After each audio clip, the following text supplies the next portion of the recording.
বিসমিল্লাহির রহমানির রহিম। সম্মানিত দেশবাসী, আজকে আপনারা দেখছেন দেশ মাতার বাড়িতে খাদ্য সরবরাহ করা হচ্ছে না। যে যে দেশ মাতা আজকে দেশ এবং জনগণের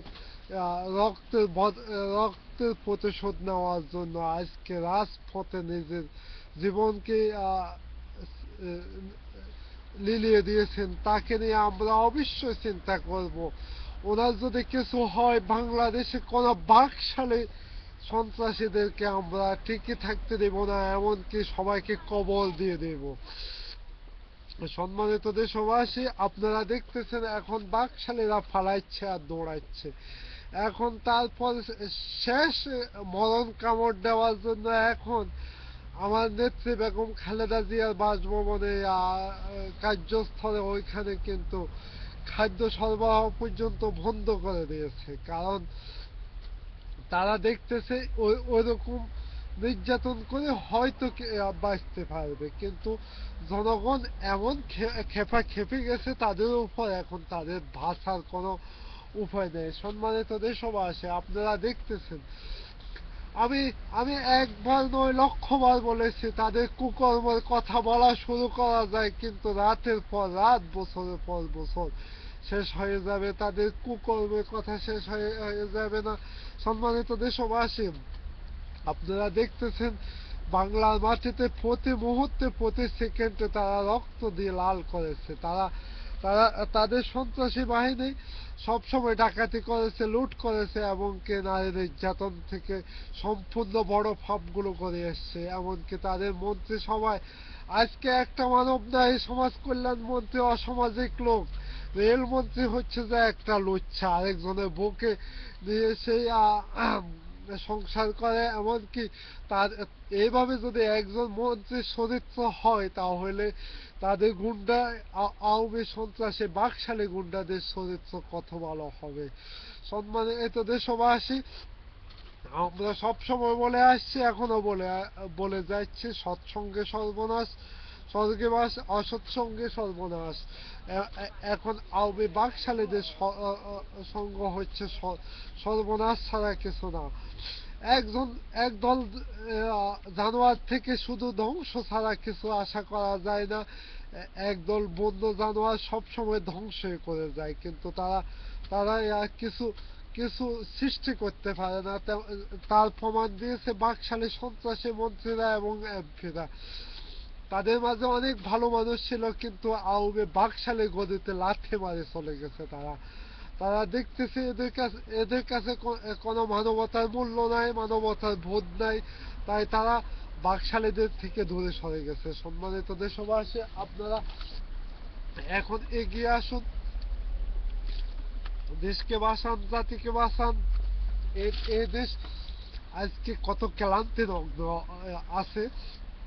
এই দেশে কত লক্ষ লক্ষ শহীদ আজকে অপেক্ষা করে আছে আপনাদের মুখের দিকে তাকিয়ে। তাদের শহীদের বিচার হবে, এই দেশ স্বাধীন হবে বাকশালের থেকে। বাকশালেরা যেভাবে দায়বদ্ধ করে রেখেছে বাংলার প্রতিটা মানুষকে, কিন্তু শহীদের আশা আকাঙ্ক্ষা, বুক ভরা স্বপ্ন তারা এখনো দেখে যাচ্ছে আমাদের দিয়ে। তারা এই দেশকে মুক্ত পাবে, এবং তাদের স্বপ্নগুলো আমরা মিথ্যা হতে দেব না। আমরা এখন কোনো সংলাপ নয়, কোনো প্রতিবাদ নয়, এখন প্রতিশোধ। যতক্ষণ পর্যন্ত হাসিনা সরকার, অবৈধ সরকার, অবৈধ প্রধানমন্ত্রী গ্রেপ্তার না হচ্ছে, ততক্ষণ পর্যন্ত বাংলাদেশে অসহযোগ আন্দোলন চলবে, এবং যেখানে বাকশাল পাবে সেখানে পেটাবে। কারণ জনগণের প্রতি যত অত্যাচার করেছে, এখন অত্যাচারের প্রতিশোধ আপনারা নেবেন। শহীদের রক্তের বদলা আপনারা অবশ্যই নেবেন, আপনারা যদি দেশপ্রেমিক নাগরিক হয়ে থাকেন, কিন্তু প্রতিটা রক্তের বদলা আপনাদেরকে নিতে হবে। এখন আপনারা দেখুন, আওয়ামী বাকশালে পুলিশরা আমাদের মিডিয়ার মাধ্যমে হুমকি দিতে যাচ্ছে গণতন্ত্রের পক্ষে যারা কথা বলে তাদের ধ্বংস করে দেওয়ার জন্য। সম্মানিত দেশবাসী, এখন যদি আপনারা যদি এ অবৈধ সন্ত্রাসীদের যদি বংশ ধ্বংস করে দেন, কিন্তু আপনাদের পাপ হবে না। কারণ ওরাই বলেছে ওই কথা, ওদের কথা অনুসারে আপনারা জবাব দেন।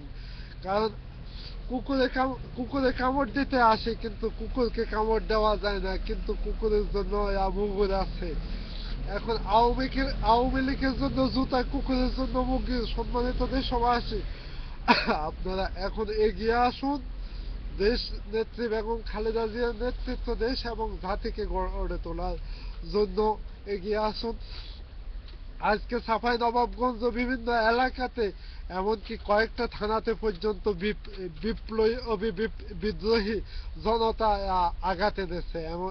এখন বাকশালীদের স্থান কোথায় হচ্ছে না, এমনকি থানাতে পর্যন্ত তারা পালাই থাকতে পারতেছে না। সম্মানিত দেশবাসী, আপনারা দেশকে এবং জাতিকে মুক্ত করার জন্য আমি আহ্বান জানাচ্ছি। বাংলাদেশ জাতীয়তাবাদী উচ্চতর নেতৃবৃন্দর সাথে যোগাযোগ আছে এবং জনাব তারেক রহমানের নির্দেশে আপনারা দেশ এবং জাতিকে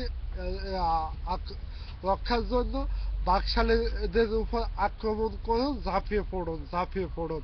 এই কথা আমার কথা নয়, জনাব তারেক রহমানের কথা। আমি বারবার তাকে ফোন করেছি এবং বারবার কথা হয়েছে।